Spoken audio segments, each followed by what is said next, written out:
Hi, my name is Gerhard Schwartner and welcome to Selling Power TV. Today, I'm very excited because we have Lance Tyson in the house. He is a best-selling author and he is the president and CEO of the Tyson's Group. Welcome, Lance. Thanks for having me. I'm excited to be on, as always. So which book is your favorite, the Away Game or the EQ? My favorite book is my first book, though, because I truly believe selling is an away game because it happens in the mind of the buyer. And I think today we have to really engage the buyer's mind, and it's acting erratically, and we're acting erratically. So having a predictable process is so important. What are you hearing out there? What are you seeing when you deal with clients? What are they really struggling with? We're seeing that as a salesperson, that being agile or situational is critical. And I think right now, a salesperson, because it's more competitive out there, because people are acting a little bit more conservatively with spends. I think if you're not situational and you're not reading the situation and having multiple strategies, you're going to struggle. And that's the biggest thing we're doing coaching on right now. When customers approach you, what is their number one struggle? What is the area that they're struggling with? So I think a lot of organizations are struggling with just getting in the door. We last year, we engaged a lot of sources. We even started to work with you in terms of how we got the word out about our business with emailing and things like that, bringing people in, attacking in a way that we're bringing relevant information. And then I think if you call it down to one thing, winning time off people's calendars is really the name of the game. That's one thing.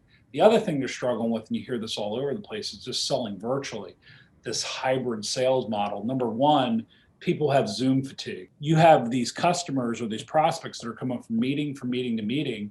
It makes conversations more fragmented. And then how do you even behave on some of these? I mean, all of us have probably gotten a Zoom meeting where people don't even turn your camera on. Well, why be in a Zoom conversation if the camera's not on? So we're having these awkward conversations like, hey, can everybody turn the camera on? So I think it's how to facilitate conversations and how to get in the door. The two biggest things. I'd love to make it one, but I'm hearing them pretty equally. Obviously, there's a lot of anxiety on the minds of the buyers that's weighing on them, that's delaying the decision. How do you break through the clutter? Get the buyer's attention by talking to them briefly about something they're interested in.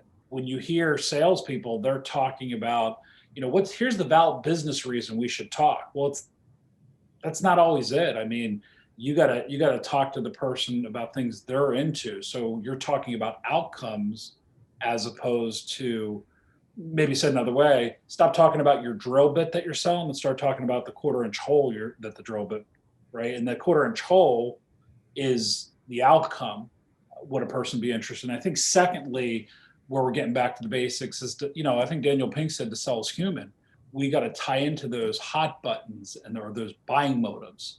And that's really coming back in this competitive landscape because it's, there's not gobs of money and gobs of spend out there right now. So we have to fight for it a little bit. In your book, you write about igniting that sales EQ. What is the number one idea that people can walk away from reading your book that they can immediately apply in any sales situation and get the upper hand? I think it's channeling your inner Holden Caulfield. So if you look at probably the only book I read in high school was the Catcher in the Rye.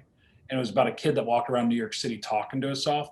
I think if you're in sales right now, if you're like me, you're in a tough negotiation, you're in a first meeting, talking to yourself. And you're sitting there going, they said this, what do I say? And I think the biggest thing that comes out of the book, before you can deal with other people, you got to keep this calm about you. And in order to have good EQ, it's the number one conversations with yourself. And sometimes you might, and I'm not being sarcastic, sometimes people are medicated to do that. I mean, and not trying to, mess with headspace or anything like that, but it's a tough conversation with you. I really believe that. That is a mindset shift, and that requires some awareness of what are the negative thoughts that are going through your mind, and then saying, stop, redirect your focus and focus on the challenge at hand.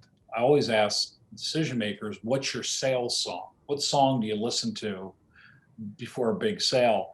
And somebody said to me the other day, he goes, "Why do you always ask that question?" I said, "I think that's that ultimate calming effect. That's that one song that you play that you have the beat to, that this is who I'm going to be. This is how I want to feel. This is where it goes." And I agree with you. And it's that's the first part of EQ to me. And there's a lot of science between, with emotional intelligence, emotional quotient. That's my version of it. Well, I'm glad you're sharing your insights. You've done this for many years, and you've trained tens of thousands of salespeople.